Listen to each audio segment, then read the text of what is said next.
I'm sitting here with the ZPM leader, Mr. Lalduhoma. So, can you tell me what was the root cause of this Manipur violence between the Métis and the tribal? Well, it has been a pretty long time since we last met. I thank any life. Yes. And in order to give you an answer to that question, one has to go back to the history. You see, Manipur was formerly known as Kanglei Park, which means dry land. It was only after the Métis were converted into Hinduism, they were known as Manipur, which means the land of jewels, a beautiful name. The ancient Métis kingdom was a tiny kingdom situated only in the small area comprising the valley of Manipur, the present Manipur. And in 1824, it became the protectorate of the British Empire. And in 1891, it became one of the princely states of India, which was annexed to the British India. In fact, it was the last princely state which has been annexed to the British India. After independence, the Maharaja of Manipur, whose name is Buddha Chandra, signed a treaty of independence, a treaty of accession. This treaty of accession was signed by him with Lord Mountbatten, who continued to be the first Governor General of the Free India. It was signed in Shillong on 21st September 1949. Accordingly, Manipur became a part of Indian Republic on 27th October 1949. Thereafter, it became Union Territory in 1956, and again it was given a statehood in 1972. In this connection, I would like to point out some vital points. Number one is, from the time of our ancestors, Manipur was inhabited by both Métis and tribals. Métis occupied a small area of the plain area, and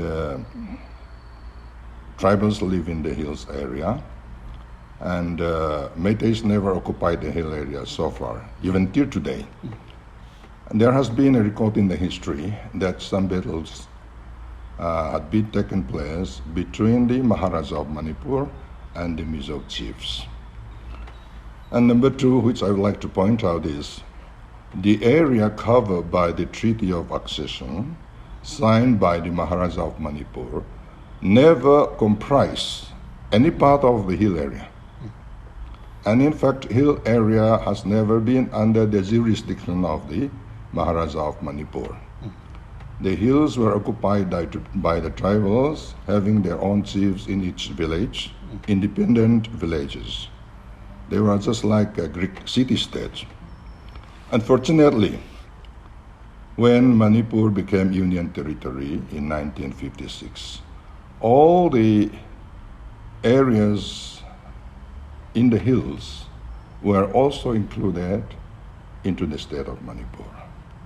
So amalgamation of the areas occupied Métis as well as by the tribals under one single administrative unit is a blunder in history. They were ethnically, socially, culturally, and for that matter, even religiously different people. They should not have been kept under one umbrella. This is the root cause of the whole trouble now. All right. Okay. So that you have mentioned that the root cause of this Manipur, this trouble. So what is the immediate cause of this violence, this Manipur violence? Yeah. This violence started in 2015. You see, under Section 158 of the Manipur Land Revenue and Land Reforms Act 1960, transfer of land belonging to a member of a scheduled tribe to any other person not belonging to a member of scheduled tribe is not allowed. Right. Which means Métis are not allowed to have ownership of land in the traditional home of tribals. Number two, Manipur government wanted to amend this act in order to pave the way so that Métis are also given the right to ownership of land in the traditionally owned land of the tribal people. So they introduced two bills in 2015. One is Protection of Manipur People's Bill 2015. According to this bill, any person who settled down in Manipur after 1951 should be treated as non-Manipuri people. It means classification of citizens into two categories. One is going to be a genuine Manipur citizen, the other is going to be not. So this classification of citizens into two categories has never been acceptable to the tribals. And along with this bill, there is another bill known as Land Revenue and Land Reform 7th Amendment Bill 2015. This bill tries to give the right of ownership of land to Métis people in hill areas. So the strange thing is that these two bills were passed in a haste. There was no discussion, no debate, no voting. They were passed within 5 minutes. Yes. So it might have been the world record so far. So this was protested by all the tribals.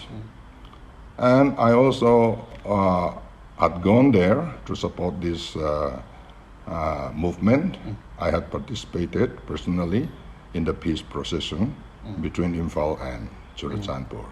In fact, I was given a thank you certificate which I hung over there in the wall. So during that time, there were dead bodies of 9 heroes. And these heroes were, they were given a heroic treatment. And these 9 bodies were kept in a civil hospital at Lamka for almost about 2 years. Okay. And yes, these two bills were the immediate cause. Then now these things had happened. Okay, the present crisis is a continuation of the effort on the part of the government of Manipur to enforce that bill. Now they try to enforce physically, ravaging several villages. The offensive attack was initiated by the state government, and the tribals were left with no other option except to defend themselves. They were defending themselves. They don't attack, they defend themselves. In fact, this is not a confrontation between the two communities, between Métis and tribals. It was, in fact, a confrontation between the state government and the tribals. Because the state government deployed its own police force and militants in the forefront, keeping the civilians behind. So, in fact, this is a confrontation between the government and its own people. Yes. So, as things stand as of now, it is inconceivable to keep these people under one administration.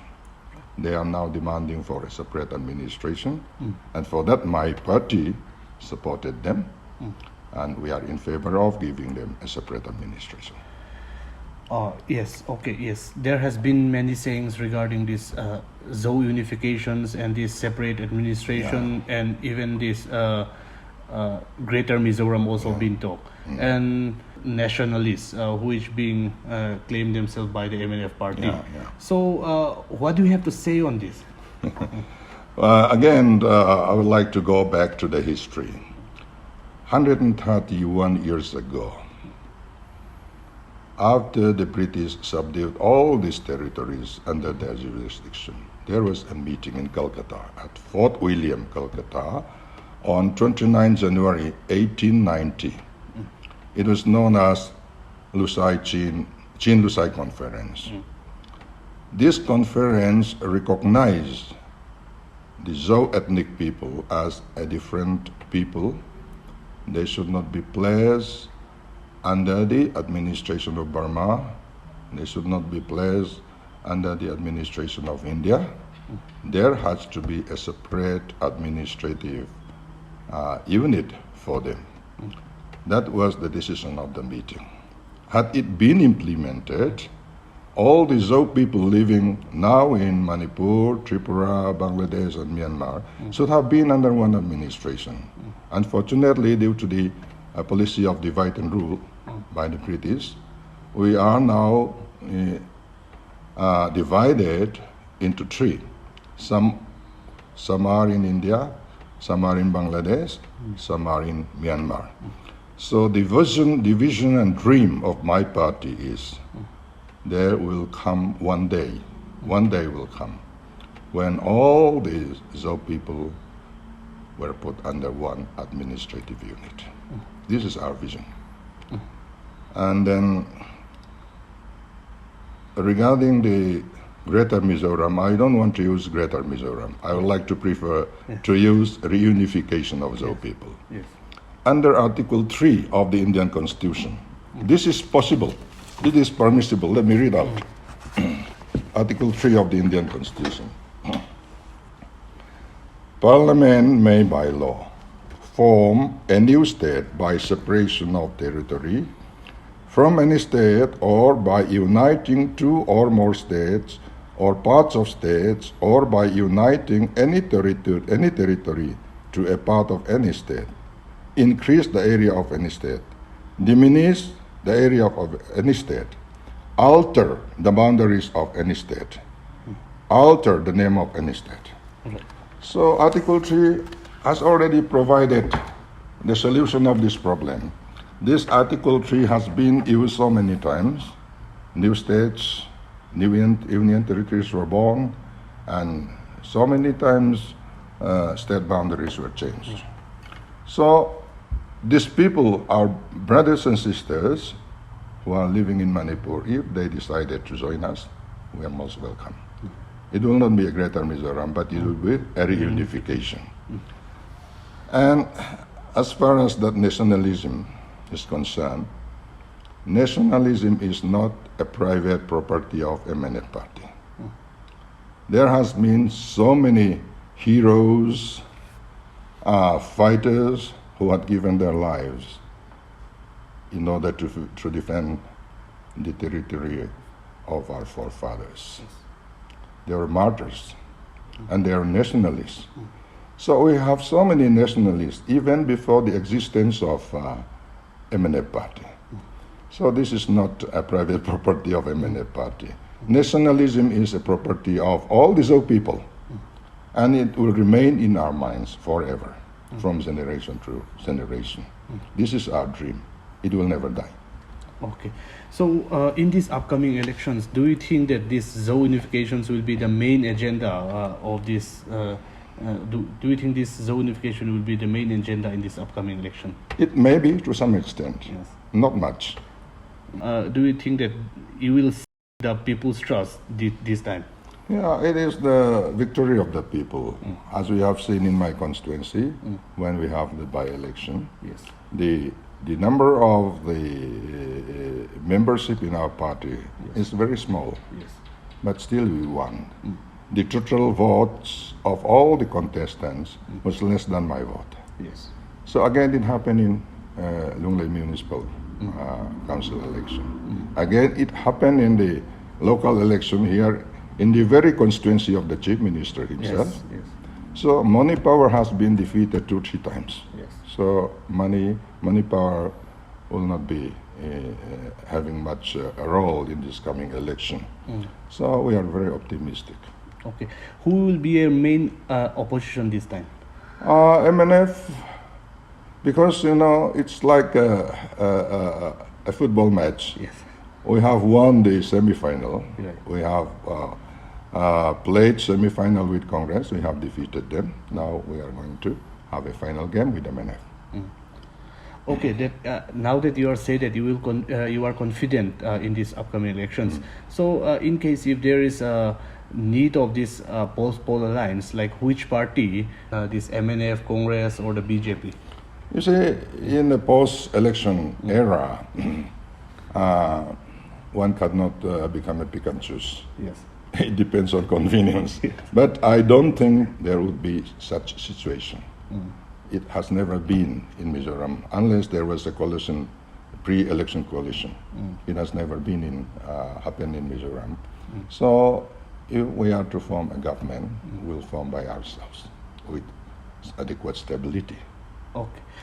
My last questions. On 2018, you have contested in 2 constituencies and won two constituencies. Yeah. So in these upcoming elections, are you planning to contest in 2 constituencies again? No, there is a danger in that, because if I stand, I stand in 2 constituencies. No, arrangements can be made by other 2 parties. They can join each other by sharing 1 seat each. That chance is there, so we are not going to give that chance to them. Okay. How many seats are you expected? You see, numbering the seats is not a proper thing to be done by me.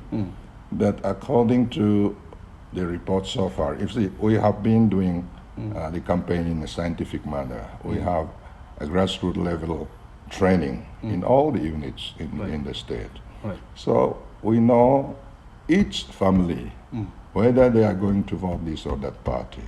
So according to this assessment, we stand at around 30. Okay. Maybe less or maybe more. Okay.